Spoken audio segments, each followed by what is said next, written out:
दोस्तों, stock market में पिछले 10-15 सालों में आईटी स्टॉक्स ने अपने इन्वेस्टर्स को मल्टी बैगर रिटर्न्स दिए हैं। लेकिन पिछले 1-1.5 साल में स्टोरी बिल्कुल अलग रही है।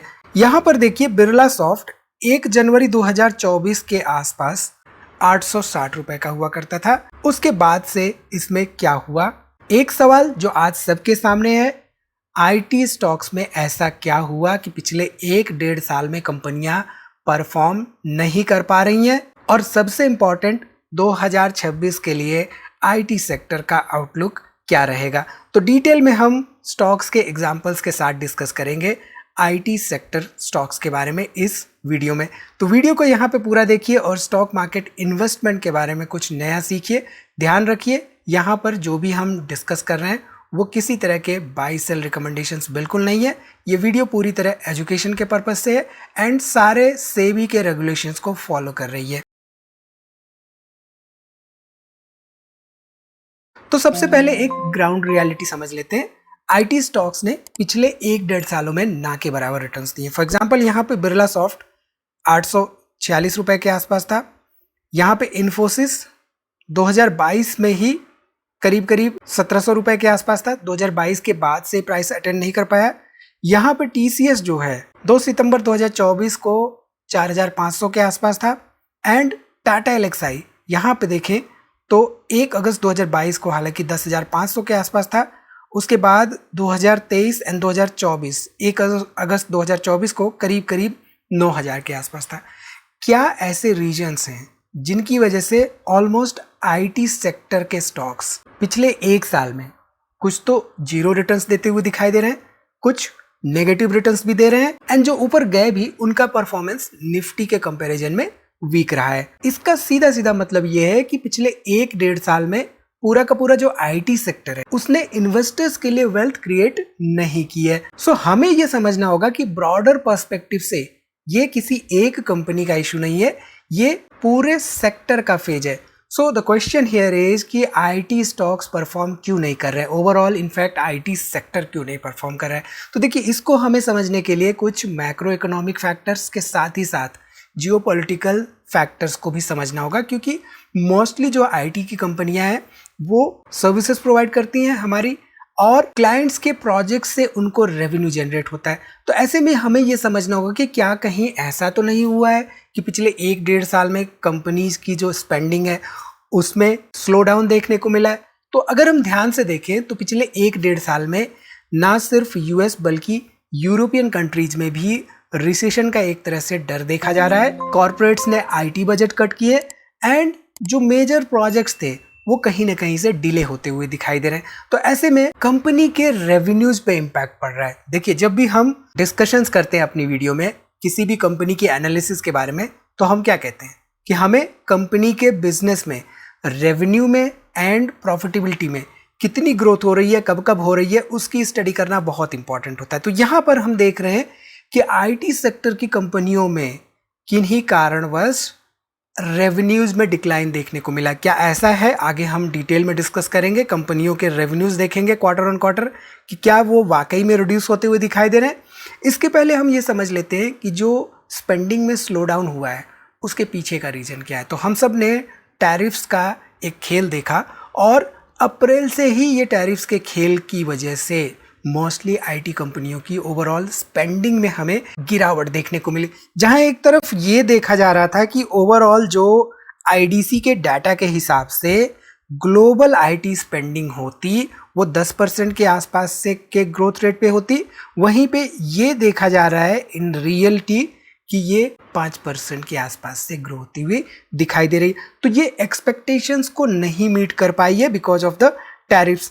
एंड इसके साथ ही साथ रिसेंटली H1B वीजा नॉर्म्स भी यहाँ पे चेंज कर दिए गए, जिसकी वजह से बहुत ज़्यादा इम्पैक्ट पड़ा है ओवरऑल आईटी कंपनीज पर। तो अब हम यहाँ पे देखते हैं कि क्वार्टर ऑन क्वार्टर क्या चेंजेज हुए हैं ओवरऑल रेवेन्यूज में कंपनियों के। तो टीसीएस का अगर हम एग्जांपल लें तो यहाँ पे हम चलते हैं 2024 के डाटा पर। 2024 में यहाँ पे देखिए तो मार्च 2024 में 61,000 करोड़ के आसपास यहाँ पे ओवरऑल सेल्स था, यानी कि रेवेन्यू था। 16,800 करोड़ रुपए के आसपास प्रॉफिट बिफोर टैक्स था। अब देखिए यहाँ पे 62,000 करोड़ जून 2024 में, 64,000 करोड़ सितंबर 2024 में, लेकिन उसके बाद 63, 64, 63, 65।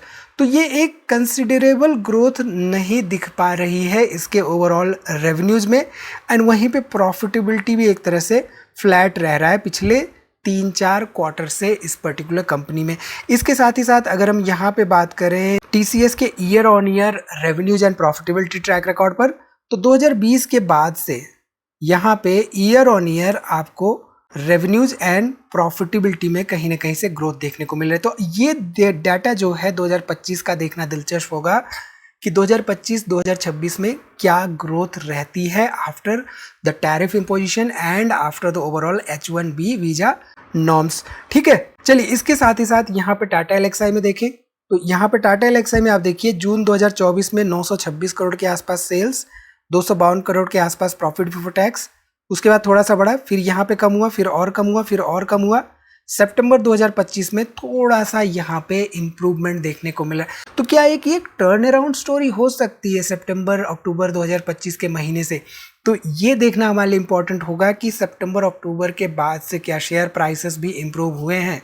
एज पर सेबी रेगुलेशंस हम प्राइसेस तो नहीं डिस्कस कर सकते, आप लोग चेक कर सकते हैं उनको। आपको यहाँ पे कोरिलेशन करने में मदद मिलेगी कि जो कंपनियों के परफॉर्मेंस होते हैं उनके हिसाब से क्या शेयर प्राइसेस चलते हैं या नहीं। ठीक है, यहाँ पे सेम कहानी आपको प्रॉफिटेबिलिटी ट्रैक रिकॉर्ड में भी देखने को मिल रही है। इसके साथ ही साथ अगर हम देखें इन्फोसिस का डाटा, तो जून 2024 में 39,000 करोड़ के आसपास था, उसके बाद थोड़ा सा इंप्रूव हुआ, थोड़ा सा इंप्रूव हुआ, मार्च 2025 में यहाँ पे कम हुआ, फिर थोड़ा सा इंप्रूव हुआ, फिर यहाँ पे थोड़ा सा बढ़ता हुआ दिखाई दिया। वही बात हमें यहाँ पे ओवरऑल प्रॉफिटेबिलिटी में भी देखने को मिली। तो कंपनी टू कंपनी भी डिपेंड कर सकता है, हो सकता है कि इन्फोसिस ने कुछ स्मार्टली काम किया हो, उसके पास कुछ प्रोजेक्ट्स आ गए हों AI related, artificial intelligence related, क्योंकि कंपनियां बहुत ज़्यादा कॉस्ट कटिंग कर रही हैं इस समय पे, उनकी स्पेंडिंग कम हो रही है और साथ ही साथ वो फोकस कर रही हैं आर्टिफिशियल इंटेलिजेंस पे। तो सेक्टर के साथ ही साथ स्पेसिफिक स्टॉक भी मैटर करता है जब भी हम एनालिसिस कर रहे होते हैं। ठीक, इसके साथ ही साथ यहाँ पे अगर हम बिरला सॉफ्ट का देखें तो जून 2024 में करीब 1300 करोड़, फिर यहाँ पे 1368, फिर यहाँ पे 1363, फ्लैट रहा। जून 2025 में तो कम हो गया, फिर उसके बाद यहाँ पे थोड़ा सा आपको इम्प्रूवमेंट होता हुआ दिखाई दे रहा है। तो हम देख रहे हैं कि कहीं ना कहीं से जो भी स्पेंडिंग की कमी देखने को मिली है कंपनियों में, एंड जो भी जियोपॉलिटिकल सिचुएशंस बिल्ड हुए हैं, जो भी मैक्रो इकोनॉमिक फैक्टर्स यहाँ पे बिल्डअप हो रहे हैं, उसकी वजह से इनके कंपनियों के IT सेक्टर की कंपनियों के revenues and profitability track record में क्वार्टर ऑन क्वार्टर हमें गिरावट देखने को मिली है। ठीक है, इसके साथ ही साथ अगर हम रीसेंट क्वार्टर के कंपनियों के जो भी रिजल्ट्स हैं उनको बारीकी से स्टडी करें तो हमें ये देखने को मिल रहा है कि ऑलमोस्ट सभी कंपनियों ने अनाउंस किया है कि डील क्लोजर्स जो हो रही हैं, नई डील क्लोजर्स वो स्लो हैं। साथ ही साथ जो इनके क्लाइंट्स हैं, क्योंकि आर्टिफिशियल इंटेलिजेंस पे हर कंपनी काम करना चाह रही है, तो वो थोड़ा सा कॉशियस हो रहे हैं एंड डिसीजन मेकिंग थोड़ा सा स्लो हो रही है। तो स्टॉक मार्केट को क्या चाहिए? स्टॉक मार्केट को चाहिए सर्टेनिटी, चाहे वो IT सेक्टर हो, चाहे वो कोई भी सेक्टर हो। तो यहाँ पे IT सेक्टर में जैसे 2001 में था, सन 2001 में जब वहाँ पे ये सर्टेन नहीं था कि क्या होगा, .com चलेगा या नहीं, तो उस समय IT कंपनियों में बहुत बड़ी गिरावट हुई थी। लेकिन उसके बाद जब चीज़ें सुधरी तो उसके बाद से IT कंपनियों में एक रिकवरी देखने को मिली थी। तो यहाँ पे करंट फेज देखें तो बहुत ज़्यादा अनसर्टेन है ऑलमोस्ट सभी IT कंपनियों के लिए। ठीक है, इसके साथ ही साथ हमारा रुपया नो डाउट डिप्रिशिएट हो रहा है डॉलर के अगेंस्ट में। पहले रुपया जब डिप्रिशिएट होता था तो ये कंपनियों के लिए एक तरह से प्लस पॉइंट होता था, कंपनियों को इससे बेनिफिट मिलता था। लेकिन अब के समय में खासतौर पे पिछले 2-3 क्वार्टर्स में कॉस्ट प्रेशर बहुत ज़्यादा है, जिसकी वजह से जो करेंसी हमारी डिप्रिशिएट हुई भी है उसका बेनिफिट ज़्यादातर नहीं मिल पा रहा है IT कंपनीज को। ठीक है, सो इसकी वजह से ओवरऑल जो मार्जिन एक्सपेंशन का स्कोप होता है, राइट, उसमें भी हमें कमी देखने को मिली है। इसके साथ ही साथ अगर हम ध्यान दें तो हमारी जो IT कंपनियाँ बहुत पुरानी हैं, इन्फोसिस, विप्रो, काफ़ी पुरानी कंपनियाँ, 1980s 1990s की कंपनियाँ हैं। ये मोस्टली जो IT सेक्टर की कंपनियां होती है, राइट, मैच्योरिटी स्टेज पे तो कहीं आके नहीं रुक रही हैं। 20-25% की अगर हम बात करते हैं एनुअल ग्रोथ रेट एक्सपेक्टेशन की, तो क्या वो फुलफिल नहीं कर पा रही हैं अब कंपनियां? क्या स्टेबल कैश फ्लोज नहीं आ पा रहा है? तो इसकी स्टडी करना हमारे लिए बहुत इंपॉर्टेंट हो जाता है। इन सभी कंपनियों की and including all the other companies, IT companies, मैं इन सभी कंपनियों का मतलब ये नहीं कि मैं रिकमेंड कर रहा हूँ किसी चीज़ को। इसी तरह की कंपनियों से ये मतलब नहीं कि ये किसी तरह के रिकमेंडेशंस हैं, किसी भी तरह का कोई भी बाइंग सेलिंग रिकमेंडेशंस नहीं है, ठीक है। सो ओवरऑल करंट इन्वायरमेंट में आईटी सेक्टर कॉशियस है, ये हमें समझ के चलना पड़ेगा। और ये क्यों है? इसकी वजह से आर्टिफिशियल इंटेलिजेंस में ऑलमोस्ट सभी कंपनियां कहीं ना कहीं से अपना प्रेजेंस दिखाना चाहती हैं। यहाँ पे देखें तो एआई सर्विसेज में एनुअलाइज्ड रेवेन्यू टीसीएस का $1.5 बिलियन के आसपास पहुंच चुका है एंड 85% ऑफ द क्लाइंट्स इनके ग्रेटर देन $20 मिलियन का रेवेन्यू दे रहे हैं। क्वार्टर ऑन क्वार्टर यहाँ पे 16.3% के आसपास ग्रोथ देखी गई है, ठीक है। इसके साथ ही साथ डिजिटल टू एआई एंटरप्राइज, एक तरह से ये टेक्नोलॉजी लीप है, ना सिर्फ टीसीएस के लिए बल्कि सभी कंपनियों के लिए जो कि डिजिटल वर्ल्ड में है, जो कहीं ना कहीं से डिजिटल सर्विसेज प्रोवाइड कर रही हैं। तो ऐसे में एक चैलेंज है कंपनियों के लिए और इस शिफ्ट में थोड़ा सा समय लगता है। सो अल्टीमेटली यहाँ से हमें क्या समझ में आ रहा है कि चाहे आईटी सेक्टर हो, चाहे कोई भी सेक्टर हो, साइकिल समझना हमारे लिए बहुत इंपॉर्टेंट है। अब फॉर एग्जाम्पल यहाँ पे आईटी बीज लें तो ऊपर गया, नीचे गया, फिर ऊपर गया, फिर नीचे गया, यानी कि एक हाई बनाया था, एक लो बनाया, फिर जो उसने नया हाई बनाया पिछले हाई से हाई था, और जो नया लो बनाया वो पिछले लो से लो था। तो ये जो साइकिल एक तरह से चलती है सेक्टर्स की, उस साइकिल को स्टडी करना हमारे लिए इंपॉर्टेंट हो जाता है, चाहे आईटी सेक्टर हो चाहे कोई भी सेक्टर हो, ठीक है। अब यहाँ पे देखना इंपॉर्टेंट ये हो जाता है कि क्या कोई ऐसी कंपनी जो कि आर्टिफिशियल इंटेलिजेंस सर्विसेज प्रोवाइड कर रही है, उसके रेवेन्यूज में क्या चेंजेस आए। तो यहाँ पे फॉर एग्जांपल एक कंपनी ले लेते हैं जेंसार टेक और देखते हैं कि पिछले कुछ क्वार्टर्स में क्या चेंजेस आए। तो यहाँ पे सितंबर 2024 में 1300 करोड़ का था, दिसंबर 2024 1326 करोड़, मार्च 2025 1360 करोड़, जून 2025 1385, सितंबर 2025 1421। तो यहाँ पे ग्रेजुअली रेवेन्यू में इंक्रीमेंट होता हुआ दिखाई दे रहा है and gradually profit before tax में भी यहाँ पे एक इंक्रीमेंट होता हुआ दिखाई दे रहा है। अब यहाँ पे ये सवाल है कि 2026 में आईटी का क्या। देखिए आईटी सेक्टर खत्म तो नहीं हो रहा है, लेकिन जो इजी मनी का फेज था राइट, वो कहीं ना कहीं से फिलहाल नियर फ्यूचर में नहीं दिखाई दे रहा है। 2026 में परफॉर्मेंस डिपेंड करेगी ओवरऑल ग्लोबल टेक डिमांड पर एंड एडेप्टेबिलिटी पर, कंपनियों की एडेप्टेबिलिटी, यानी कि वो कितनी जल्दी एडाप्ट कर पाते हैं नई टेक्नोलॉजीज पर, जिससे कि उनका रेवेन्यू जो डिक्लाइनिंग फेज में है वो रिकवर नहीं होता।